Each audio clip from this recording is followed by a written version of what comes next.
যাত্রাবাড়িতে এক ভাই শহীদ হয়েছেন। যেদিন তিনি শহীদ হন ওই দিন সকালে, এটা আমি ঘটনা জেনেছি মনে হয় মাসখানেক আগে, কিছু আলেম তার ফ্যামিলিতে সাহায্য করতে গিয়েছেন, তারা আমাকে তৎক্ষণাৎ ওখানে বসেই মেসেজ পাঠালেন ফ্যামিলির সামনে। যেদিন তিনি শহীদ হলেন যাত্রাবাড়িতে, সেই 5ই আগস্ট, একদম লাস্ট দিনই, যাত্রাবাড়িতে তো জানেন শেষের সেই করুণ পরিণতি। তো যেই দিন তিনি শহীদ হন ওই দিন সকালেও তার টেবিলে এই বইটা ছিল এবং তার শাহাদাতের পর ওই স্মৃতিটা তার আগলে রেখেছে আমার একটা বই, জান্নাতের সবুজ পাখি, হাদিস সংযোজন করা, যেখানে সম্পূর্ণটা হাদিসের সংকলন, বিশেষ করে শাহাদাতের কি ফজিলত, মুসলমান আল্লাহর জন্য যান কোরবান করলে আখিরাতে তার কি কি প্রাপ্তি, এইগুলো আল্লাহর বান্দা পাঠ করেছে। পাঠ করার পরে ময়দানে গিয়েছে, আল্লাহর কি কপাল, লিখলাম আমি কিন্তু আল্লাহ আমারে কবুল করলো না, লিখলাম আমি আল্লাহ আমাকে এখনো কবুল করলো না। আল্লাহর বান্দা পাঠ করলো, কি ইখলাস যে তার দিলে ছিল, সুবহানাল্লাহ। আল্লাহ তৎক্ষণাৎ তাকে কবুল করলো, শহীদ হয়ে জান্নাতে সবুজ পাখি হয়ে গেল। আমরা না দুনিয়াতে আছি, ইমান নিয়ে যেতে পারবো কিনা তা নিয়ে চিন্তায় আছি, বাস্তবে চিন্তায় আছি সবাই। আমরা সবচাইতে বড় চিন্তা এটা, ইমানটুকু নিয়ে যেতে পারবো কিনা। কিন্তু যারা শহীদ হয়, সুবহানাল্লাহ, আল্লাহ বলেছেন তাদেরকে মৃত বলবা না, মৃত ভাববা না, তোমরা মরা হতে পারো, তারা জীবিত, খেলে জীবিতই না, রবের কাছে রিজিক প্রাপ্ত। আর কি লাগে, রব রিজিক দিচ্ছে তাদেরকে, এর চাইতে বড় সৌভাগ্য তাদের জন্য কি লাগে। তো বলছিলাম, আমার নবী সর্বপ্রথম নবী, আল্লাহ পাঠালেন সর্বশেষে। কারণ বুঝবেন, জাস্ট 3টা কারণ বলে আমি আমার আলোচনার ইতি টানবো, অতি সংক্ষেপে 3টা, সির্ফ 3টা। বলতে চাইলে কয়েক ডজন বলা যাবে, কিন্তু এটা একদিনে এত মনেও থাকবে না আপনাদের, আর প্রয়োজনও নাই। সির্ফ 3টা। 1 নম্বর পয়েন্ট বোঝেন, একজন নবী, তার উপর যারা ঈমান আনে, ওই ঈমান দিয়ে চিরকাল তারা চলতে পারে না, বরঞ্চ এটা ততদিন চলে যতদিন আরেকজন নবী না আসে। যদি আরেকজন নবী চলে আসে, আগের ঈমানে কাজ হয় না, নতুন করে আবার তার উপর ঈমান আনা লাগে। মনে করেন সরকার, বাংলাদেশে এখন আওয়ামী লীগ সরকার আছে, আরে আছে নাকি? এখন যদি কেউ নতুন সরকারের প্রতি আনুগত্য না দেখিয়ে বলে আমি সরকারের প্রতি বিদ্রোহ করলাম, আমি আওয়ামী লীগের প্রতি এখন আনুগত্য ধরে রাখলাম, ভাইয়ের একটাও নিচে পড়বে? স্বাভাবিক এটা, এক সরকারের আনুগত্য ততদিন চলে যতদিন আরেকজন না আসে। আরেকজন আসার পরে যদি আগেরটা ধরে রাখে, তারে বুড়া আঙ্গুল দেখায় রাষ্ট্রদ্রোহিতায় জড়ায়া যায়, তাহলে গোটা রাষ্ট্রই তার বিপক্ষে অবস্থান নেবে। এটাই যুক্তির কথা, এটাই স্বাভাবিক কথা। এজন্য আমাদের পুলিশ ভাইয়েরা কি করে, আমাদের পুলিশ ভাইয়েরা কি করে, বিগত দিনে তাদের ডাকে পিটাতো আমাদেরকে, এখন দেখা যায় উল্টা তাদেরকেই ধরে পিটায় সেই রকম মজার সাথে। এমনকি আগে হুজুর ধরলে বলতো নিষিদ্ধ ঘোষিত সংগঠনের সদস্য, নাম একটা প্রয়োজনে বানায় নিত। কত নাম এমন যেগুলো তৈরি হয়েছে ডিবি অফিসে, মানে এগুলোর কোনো অস্তিত্ব নাই, নাম তো একটা দেয়া লাগবে। নিজেরা নাম বানিয়ে কাল্পনিক সভাপতি সেক্রেটারি বানিয়ে ব্যাস অটোমেটিক মামলা দিয়ে চালান করে দিয়েছে। এখন ওদেরকে ধরে লেখে নিষিদ্ধ ঘোষিত অমুকের অমুকের এতজনকে গ্রেফতার করা হয়েছে, মজাই লাগে। বাহ, 2 দিন আগে আমাদের ধরলে তোমরা টিটকারি মারতা, এখন তোমরাই নিষিদ্ধ হয়ে গেলা, তোমাদের ধরলে উল্টো অন্যরা টিটকারি মারে। এত তাড়াতাড়ি দিন ঘোরে, আসলে বাস্তবে কল্পনায় আসে নাই। হ্যাঁ, এটা জানি ইতিহাস ঘোরে, ইতিহাস আল্লাহ তাআলা সবসময় এক পক্ষে রাখে না, এক এক সময় এক এক দিকে যেতে থাকে, কিন্তু এত দ্রুত যে দিন পাল্টাবে এটা আমরা কখনো কল্পনাও করি নাই। তো এক নবীর উপর ঈমান কয়দিন চলে? যতদিন আরেকজন নবী না আসে। নবী মুসার উপর ঈমান আনলো, লা ইলাহা ইল্লাল্লাহ মুসা কালিমুল্লাহ, চলে আসলেন নবী ঈসা। ইহুদিরা বলল মানি না, মানে না তো মানে না, ঘর ঘেরাও করে ফেললো, জবাই করে মেরেই ফেলবে, শুলিতে চড়িয়ে হত্যা করবে। আল্লাহ নবী ঈসাকে উঠিয়ে নিলেন আসমানে, ওরা মারতে পারলো না। উল্টা যে ঘরে ঢুকলো নবী ঈসাকে ধরতে, আল্লাহ মুহূর্তে ওর চেহারা বদলায় দিলেন, ওর লোকেরা এসে ওরা ধরে শুলিতে লটকায় দিল, নবী ঈসা ভেবে আসলে সে নবী ঈসা না, ওদের লোকই বটে। মারার পরে এখন চিন্তায় আমাদের লোকটা গেল কই, ওরা দেখি না কেন, খুঁজতে খুঁজতে পরে কাপড় চোপড় সব আলামত সব মিলায় দেখে, হায় হায় কামটা কি করলাম, নবী ঈসা ভাইবা তো নিজেদের লোককেই লটকায় দিলাম, আজীব ব্যাপার স্যাপার। তাহলে ওরা ধ্বংস হলো কেন, আল্লাহ লানতে পড়লো কেন? ওরা কোনো নবী মানে না তা না, নবী মুসাকে মানতো কিন্তু নবী ঈসাকে মানতো না। আমার নবী যখন আসলেন, অনেকে নবী মুসাকেও মানতো, নবী ঈসাকেও মানতো, নবী ইব্রাহিমকেও মানতো, আমার নবীকে মানতে রাজি হলেন না। আল্লাহর নবী বললেন ওরা চিরস্থায়ী জাহান্নামী হবে, এছাড়া ভিন্ন কোনো কিছু ওদের নসিবে জুটবেই না যদি না আমার উপর ঈমান না এনে মরে। তাহলে আমার নবী যদি বোঝেন সর্বশেষ নবী না হতেন, শেষ থেকে 2 নাম্বার, শেষ থেকে 3 নাম্বার, শেষ থেকে 10 নাম্বার, অথবা প্রথমে 1 নাম্বার 2 নাম্বার 3 নাম্বার, শুরুতে শেষে মাঝে যেখানেই আসুক, একদম শেষে না এসে যদি একটু আগেও আসতেন, কি হতো? আমার নবীর উপর ঈমান আনলেই কিয়ামত পর্যন্ত মুক্তি মিলতো না, আল্লাহ মুহাম্মদুর রাসূলুল্লাহ নিয়ে কিয়ামত পর্যন্ত চলা যেত না। বরঞ্চ আরেকজন যখন চলে আসতো, আমার নবীর উপর ইমানে মুক্তিতে যথেষ্ট হতো না, তার উপর ইমান আনা লাগতো, কালেমাও চেঞ্জ করা লাগতো, নতুন করে তারেও নবী মানা লাগতো। তাহলে আমার নবীর শানটা এতে খাটো হতো নাকি হতো না? খাটো হতো নাকি হতো না? কেন? কারণ তার উপর ইমান কিয়ামত পর্যন্ত যথেষ্ট হচ্ছে না, আরেকজন আসা পর্যন্ত যথেষ্ট হচ্ছে। কিন্তু আমার নবীর শান্তি এমন না যে তারপরেও আর কোনো কথা থাকতে পারে। কিছু বয়ান এমন আছে না, এই বয়ানের পর আর বয়ান সম্ভব না, আছে না? মানে ওনার পরে আর কথা বইলা কোনো লাভ নাই, এইটাই শেষ, এরপরে আর আলোচনা বাড়ায় কোনো লাভ নাই। মনে করেন এখানে যদি মাওলানা মামুনুল্লাহ সাহেবকে আজকে বসানো হয় উদাহরণ হিসাবে, ওনাকে আপনি বয়ান দিলেন 10টা থেকে 11টা, এরপর আপনি মনে করেন স্থানীয় একজনকে বসালেন, সবাই তো বসে থাকবেন তাই না শোনার জন্য? সবাই থাকবেন না? কেন? এটা হয় এমন যে একটা পর্যায়ে গিয়ে শেষ হয়ে যায়, এরপরে আসলে অন্য কাউকে দিলে ওই রকম আর জমে না, জমার কথাও না। তো আলহামদুলিল্লাহ, আল্লাহ আমার নবীকে এমন টাইমে পাঠান নাই যে তারপরেও কিছু চলতে পারে, কিছু বাকি থাকতে পারে, এমন সময় পাঠিয়েছেন কিয়ামত পর্যন্ত কালেমা একটাই থাকবে, লা ইলাহা ইল্লাল্লাহ মুহাম্মাদুর রাসূলুল্লাহ। এমনকি নবী ঈসা কিন্তু আসবেন কিয়ামতের আগে। আল্লাহ চাইলে তাকে আগে না পাঠিয়ে রেখে দিতে পারতেন, ওই সময় নতুন করে পাঠাতে পারতেন, পারতেন কি না? পারতেন কি না? আল্লাহ কিন্তু এটা করেন নাই। কেন? ওই সময় যদি তিনি নতুন করে নবী হয়ে আসতেন, কালেমা চেঞ্জ করা লাগতো, তখন বলা লাগতো লা ইলাহা ইল্লাল্লাহ ঈসা রুহুল্লাহ। এজন্য পাঠায়া দিলেন আগেই, পাঠায়া দিলেন আগেই, দাওয়াত তো পৌঁছালেন তিনি আগেই, কিতাবও নাজিল হলো ইনজিল শরীফ আগেই, সব হয়ে গেল আগেই।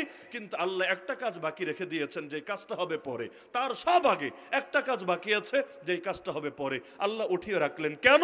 তিনি যখন আগামীতে আসবেন, যাতে করে নতুন করে নবুয়ত আর না আসে, তার নতুন কোনো কালেমাও প্রতিষ্ঠিত না হয়, বরঞ্চ তিনি এসে উল্টা পড়বেন লা ইলাহা ইল্লাল্লাহ মুহাম্মাদুর রাসূলুল্লাহ। এমনকি তিনি যখন আসবেন তখন টাইমটা হবে ফজরের নামাজের টাইম, যখন আপনাদের মারলেও ঘুম ভাঙে না। ফজরের সময় অবস্থা না আপনাদের, মুয়াজ্জিন বলে আসসালাতু খায়রুম মিনান নাওম, নামাজের চাইতে ঘুম উত্তম না, উল্টা, ঘুমের চাইতে নামাজ উত্তম। আর আমাদের অবস্থা এমন না। না মুয়াজ্জিন সাহেব, আপনি ভুল বলছেন, ভুল, নামাজের চাইতে ঘুমটাই বেশি উত্তম, এই হলো আমাদের অবস্থা। কিন্তু নবী ঈসা আসবেন কোন নামাজের সময়? এই এই জ্ঞানগুলো আকীদার জ্ঞান, এগুলো ভোলার জিনিস না, সবার জানা দরকার। আসবেন কোন নামাজের সময়? দামেস্কের দামেস্কের জামে মসজিদ, যেটাকে মসজিদে উমাউই, জামিয়া উমাউই বলা হয়, সেই মসজিদের নিকটে দুই ফেরেশতার কাঁধে ভর দিয়ে আসবেন। ওই সময় তার মাথার চুল থেকে, বাবরি চুল, সেখান থেকে ঘাম ঝরতে থাকবে, এত সুন্দর দেখা যাবে, মনে হবে মুক্তার দানা ঝরছে, মুক্তার দানা ঝরছে। তিনি আসবেন, এটা দেখে ফেলবেন মুসলমানরা। ওই সময় ইকামত হয়ে গেছে, আল্লাহর খলিফা মাহদি, যাকে ইমাম মাহদি বলেন আপনারা, তিনি ইমামের জায়নামাজে দাঁড়ানো, নামাজ শুরু হবে। বলবেন তিনি দাঁড়ানো কেন? ইমাম সাহেব নাই? না, উনি ইমাম সাহেব। ইসলামের সিস্টেমে এটা, দেশের ইমাম যিনি হন ইমামুল মুসলিমিন, ওই জাতীয় মসজিদের, জাতীয় ঈদগাহের ইমামও তিনি হন ইমামুল মুসল্লিন। নবীর জামানায় মসজিদের ইমামও নবী, দেশের ইমামও নবী। আবু বকর, ওমর, ওসমান, আলী রাদিয়াল্লাহু আনহুর জামানায় মসজিদের ইমামও তারা, দেশের ইমামও তারা। আর এখন তো উল্টে গিয়েছে দুই কারণে। এক নম্বরে মাঝে মাঝে আসে নারীরা, নারীরা ইমাম হবে কিভাবে? নারীরা তো নারীরও ইমাম হতে পারে না, মাসালা কিন্তু এটা। নারীরা জামাত করলে সেখানেও ইমাম হতে হয় পুরুষের, নারীরা নারীরই ইমাম হতে পারে না, পুরুষের ইমাম হবে কিভাবে? এজন্য বিগত দিনে মাঝে মাঝে বলতো, দেখো নারীর ক্ষমতায়ন অনেক হয়েছে, প্রধানমন্ত্রী নারী, স্পিকার নারী, বিরোধী দলীয় নেত্রীও নারী। জাতীয় মসজিদের খতিবটা বাকি, এইটা নিয়ে কিন্তু মন্তব্য করতো না, এই জায়গায় ক্ষমতায়ন দরকার, কখনো বলতো না, কারণ জানে এইটা বইলা কখনো আর যাই হোক কোনো কিছু রদবদল করা সম্ভব না। এক ঝামেলা এখানে। দুই নম্বর ঝামেলা, পুরুষ যারা হয়, যেমন এখনো তো পুরুষ আছে, তিনিও যান মাঝে মাঝে মসজিদে, সারা বছর পড়ুক না পড়ুক, ঈদে তো অন্তত যায়, জুম্মা পড়ে কিনা আমি জানি না, আমার এমন কোনো এলেম নাই, বাকি ঈদে তো অন্তত যায়। তো ঈদে গেলে, ঈদে তো অন্তত খুতবাটা দিতে পারতো।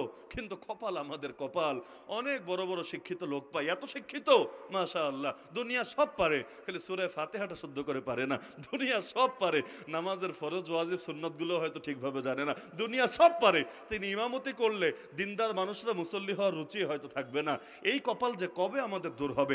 আমি স্বপ্ন দেখি এমন এক বাংলাদেশের, যেই বাংলাদেশের রাষ্ট্রপ্রধান হবেন যিনি, জাতীয় মসজিদের খতিব হবেন তিনি। যেই বাংলাদেশের রাষ্ট্রপ্রধান হবেন যিনি, ঈদের দিন জাতীয় ঈদগাহ ইমামতি করবেন তিনি। সেই দিন হবে আসল ঈদের দিন।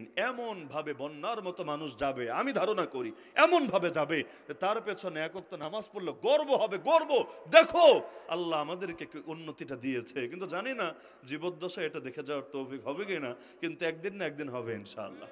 তো ইমাম মাহদি নামাজে জায়নামাজে নামাজ পড়াবেন, এর মধ্যে নবী ঈসা নেমে এসেছেন। তো বড় হুজুরকে দেখলে ছোট হুজুর কি করে? জায়গা ছেড়ে দেয় না, চেয়ার ছেড়ে দেয় না, দেয়। তো তিনিও পেছনে চলে আসবেন, হুজুর আপনি নামাজ পড়ান, আপনার প্রতি সম্মান দেখাচ্ছে, আপনি নামাজ পড়ান। এটা আমি যে জন্য টানলাম, এই লাস্টের কথা মূল পয়েন্ট। নবী ঈসা বলবেন, আরে না না, তুমি চাচ্ছ আমি নামাজ পড়াই, আল্লাহ চাচ্ছেন আমি তোমার পেছনে নামাজ পড়ি। ইমাম হবা তুমি, নামাজ পড়বো আমি। এটা এ কারণে না যে তুমি মাহদির দাম আমি ঈসার চাইতে বেশি, এ কারণে না, বরং তাকরিমাতাল্লাহি লিহাদিহিল উম্মাহ, আল্লাহর পক্ষ থেকে মুহাম্মদ সাল্লাল্লাহু আলাইহি ওয়াসাল্লামের উম্মতকে এই সম্মান দেওয়া হয়েছে, এই শান দেওয়া হয়েছে, এই মর্যাদা দেওয়া হয়েছে যে মুহাম্মদ নবীর একজন উম্মত হবে ইমাম, আর পূর্বের একজন নবী হবে তার মুক্তাদি। নিজেদের চিনলেন না, নিজেদের শান বুঝলেন না, বরং দুঃখ লাগে এখনো এসে কেউ কেউ তো উল্টা বেয়াদবিও দেখায়। সে যাই হোক, কিন্তু জেনে বুঝি এরকম কথা বলার পরে প্রকাশ্যে তওবা না করে, এর চাইতে আরো বড় উদ্ধত্ত কেউ যদি বলে সেই নবীর শরীয়ত মানি না। দুনিয়া সব মানি, আমেরিকার আইন, পশ্চিমা মূল্যবোধ, ব্রিটিশের চেতনা সব মানি, জাতিসংঘের আদর্শ, ন্যাটোর শিক্ষা সব মানি, আন্তর্জাতিক আইন তো মানি, খালি নবীর শরীয়তের আইন মানি না। বুঝে বলুক না বুঝে বলুক, পাগলামিতে বলুক হুজুগে বলুক, যেমনে বলুক, কিন্তু একটা সংখ্যাগরিষ্ঠ মুসলিম রাষ্ট্রে এ কথা বলার পরও, দীর্ঘকাল যাওয়ার পরও তওবাটা অন্তত প্রকাশ্যে না করা, এর চাইতে বড় ব্যর্থতা, এর চাইতে বড় হতভাগ্য একটা জাতির জন্য কিছু হতে পারে না। আল্লাহ আমাদের এই নেতৃবৃন্দের মাথার নাট বল্টুগুলো একটু টাইট করার ব্যবস্থা করুন। এগুলো বইলা কিন্তু লাভও হয় না, কোনো লাভ হয় কি? আপনাদের মহব্বত বাড়ে এগুলো বইলা? এমনকি নিজের দলের লোকরাও লজ্জায় মাথা নিচু করে রাখে, কারণ বলা যাবে না, বললে আবার দলে ঝামেলা হবে, জবাবদিহি হবে। কিন্তু না যায় বলা, না যায় সওয়া, এটা তো আরো জটিল ব্যাপার বটে। আল্লাহ তাআলা এদের নাটবল্টুগুলো টাইট করুক, যাতে আখিরাত তো আখিরাত, অন্তত এটা বোঝে এই দেশের মানুষ কি চায়, জনগণ কি চায়। আমি এটাই বুঝি, এই দেশের মানুষ সব ব্যাপারে আপোষ করতে পারে, ইসলামের প্রশ্নে কোনো আপোষ করতে রাজি না। এজন্য যত আন্দোলন হয় ইসলামের পক্ষে দেখেন তো জান বেশি কারা দেয়? খালি কি হুজুররা? খালি কি মাদ্রাসার পীর সাহেবরা? খালি কি মাদ্রাসার ছাত্ররা? আপনি শহীদদের তালিকা দেখেন, প্রতিটা ইসলামী আন্দোলনে, সেটা নবীর ইজ্জত হেফাজতের জন্য হোক, সেটা 2013 আন্দোলন হোক, সেটা অতীতের যে কোনো বাবরি মসজিদ লং মার্চ থেকে শুরু করে যাই হোক, আপনি দেখবেন যারা যারা শহীদ হয়েছে এদের মধ্যে বড় একটা অংশ আমাদের এই সাধারণ মানুষেরা, যারা হয়তো ঠিকভাবে অনেক ইবাদত বন্দেগী করতে পারে না। মানুষ হিসাবে আমাদের সবার ত্রুটি আছে, কিন্তু আলহামদুলিল্লাহ যখন জান দেওয়ার প্রয়োজন পড়েছে সবার আগে লাব্বাইক বলে নিজের বুকটা জালেমের গুলির সামনে পেতে দিয়েছে। তাহলে আমার নবী সাল্লাল্লাহু আলাইহি ওয়াসাল্লামকে আল্লাহ সবার পরে পাঠালেন যাতে ওই ঈমানে যথেষ্ট হয় কিয়ামত পর্যন্ত সময়ের জন্য। 2 নম্বর কারণ, একজনের পরে আরেকজন কখন আসা লাগে? যখন তিনি কিছু বাকি রেখে যান আর একজন এসে সেটা সম্পূর্ণ করে। এটাই স্বাভাবিক ব্যাপার না? আমার নবীর শিক্ষায় কোন একটা অসম্পূর্ণতা থাকলে বলেন তো আমাকে। কোরআনে আল্লাহ বলেন তিবিয়ানাল লিকুল্লি শাই, প্রতিটা জিনিসের সুস্পষ্ট বিবরণ এই কোরআন। মা ফাররাতনা ফিল কিতাবি মিন শাই, আমি আল্লাহ কোরআনে একটা জিনিসও বাদ দেই না বান্দা, একটা জিনিসও বাদ রাখি নাই। এমনকি নবী বলেন এমন কোন জিনিস নাই যা তোমাদেরকে জান্নাতের নিকটে পৌঁছাবে এবং জাহান্নাম থেকে দূরে রাখবে, কিন্তু সেটা তোমাদেরকে খুলে খুলে ব্যাখ্যা করে দেওয়া হয় নাই। মা মিন শাইইন ইউকাররিবুকুম মিনাল জান্নাহ ওয়া ইউবাইদুকুম আনিন নার ইল্লা কাদ বুইনা লাকুম। তো কেন লাগবে? 3 নম্বর এবং সর্বশেষ কারণ হলো, একজনের পর আরেকজন তো তখনই এসেছেন অতীতে, আগের নবীর ধর্ম বিকৃত হয়ে গিয়েছে, রেখে যাওয়া কিতাব হারিয়ে গিয়েছে, উম্মত তাওহীদের নামে শিরকে লিপ্ত হয়ে গিয়েছে, প্রকৃত ধর্ম চেনাই জটিল হয়ে গিয়েছে। আরেকজন এসে আবার নতুন করে হাল ধরেছেন, না তোমরা ভুলে আছো, কিন্তু আলহামদুলিল্লাহ 1500 বছর হয়েছে, আমার নবীর রেখে যাওয়া কোরআনের একটা আয়াত হারায়া যায় নাই, আমার নবীর শিক্ষা দেওয়া ইসলাম থেকে একটা বিধান নিশ্চিহ্ন হয়ে যায় নাই। 1500 বছর আগের ইসলাম যেমন ছিল আজও তেমন আছে, কিয়ামত পর্যন্ত তেমনই থাকবে। কত জালেম চেয়েছে এই ইসলামকে উৎখাত করতে, কত বেদাতি চেয়েছে ইসলামের মধ্যে পরিবর্তন ঢুকাতে, কত মানুষ চেয়েছে আমার নবীর আদর্শে পরিবর্তন আনতে, পারে নাই, পারবে না, যতদিন পর্যন্ত কিয়ামত না হবে। আল্লাহ নিজে হেফাজতের দায়িত্ব নিয়েছেন, আল্লাহ নিজে হেফাজতের দায়িত্ব নিয়েছেন। সুতরাং আমরা সবাই যদি দমেও যাই, থেমেও যাই, বসেও যাই, তবু ইসলামকে কেউ ন্যূনতম পরিমাণ বিকৃত করতে পারবে না। পারবে কিভাবে? যে ইসলাম হেফাজতের দায়িত্ব আল্লাহ নেন, যতদিন আল্লাহ থাকেন ওই ইসলামকে কেউ পারে না বিকৃত করতে। আর আলহামদুলিল্লাহ মুসলমান সদা সর্বদা এই স্বপ্নই দেখে, আর ইসলাম ইসলাম হেফাজত করা আমার নিজেকে হেফাজত করার চাইতে বেশি দামি, ইসলাম হেফাজত করা আমার ফ্যামিলি হেফাজত করার চাইতে বেশি দামি, ইসলাম হেফাজত করা আমার সম্পদ হেফাজত করার চাইতে বেশি দামি। কারণ নসিবার আছে কি কিয়ামতের দিন কি নিয়ে দাঁড়াবো আল্লাহর সামনে, আর ইসলামের জন্য কিছু অবদান যদি রাখতে পারি সেটাই তো পুঁজি হবে আমাদের জন্য রোজ হাসরে। সুতরাং মুসলমান হিসাবে স্বপ্ন এটাই দেখি, আরে আল্লাহ নবী যদি ইসলাম হেফাজতের জন্য নিজের গালে চর খেতে পারেন, আমার গাল নবীর গালের চাইতে তো বেশি দামি না। আল্লাহ নবী ইসলাম হেফাজতের জন্য তার নামাজ পড়া অবস্থায় গলায় চাদর পেঁচিয়ে শ্বাস বন্ধ করে হত্যা করার চেষ্টা যদি হতে পারে, আমার গলা তো নবীর গলার চাইতে বেশি দামি না। আল্লাহ নবীর আঙ্গুল যদি জিহাদের ময়দানে ইসলাম হেফাজতের জন্য কাটা যেতে পারে, আমার আঙ্গুল তো নবীর আঙ্গুলের চাইতে বেশি দামি না। আল্লাহ নবী জিহাদের ময়দানে ক্ষুধার জ্বালায় দিন হেফাজতের জন্য পেটে যদি পাথর বাঁধতে পারে, আমার পেট তো নবীর পেটের চাইতে বেশি দামি না। আল্লাহ নবীর আপন চাচার বুকটা চিরে কলেজা বের করে যদি চিবিয়ে খাওয়া হতে পারে, আল্লাহর কসম আমার বাপ চাচা তো নবীর বাপ চাচার চাইতে বেশি দামি না। তা আল্লাহ নবী রক্ত দিয়েও, আল্লাহ নবী দেশ ছেড়েও, আল্লাহ নবী সব কোরবানি হয়েও, আল্লাহ নবী 3 বছরের বেশি জেল খেটেও ইসলামের হেফাজতে যদি কোনো ত্রুটি না রাখে, তাহলে আমি আপনি ত্রুটি রাখবো কোন দুঃখে? সুতরাং নিয়ত এটাই থাকবে, হেফাজতকারী তো আল্লাহ, কিন্তু আমরা চেষ্টা করব হতে ওসিলা। যদি ওসিলা হয় আল্লাহ আমাদেরও কপাল খুলে দিবেন। সুতরাং নিয়ত থাকবে যতদিন পর্যন্ত প্রাণ আছে, সেই প্রাণে স্পন্দন আছে, ধমনীতে রক্ত প্রবাহিত আছে, আখেরি পয়গম্বরের আখেরি শরীয়তকে হেফাজত করেই যাব ইনশাআল্লাহ। এর জন্য যদি কল্লা দেওয়া লাগে কল্লা দিতে রাজি আছি, এর জন্য যদি সব কোরবান করা লাগে সব কোরবান করতে রাজি আছি, এর জন্য যদি আমার বাপের কোল খালি হওয়া লাগে হবে, এর জন্য আমার বাচ্চা যদি এতিম হওয়া লাগে হবে, এর জন্য আমার স্ত্রী যদি বিধবা হওয়া লাগে হবে, এর জন্য হাতে যদি হাত করা পড়া লাগে একবার না প্রয়োজনে বারবার হাতে হাত করা উঠবে, প্রয়োজনে এই কল্লা জালেমের হাতে কাটা যাবে। যতদিন বেঁচে আছি এই মাথা নত হবে না কোন বাতিলের সামনে।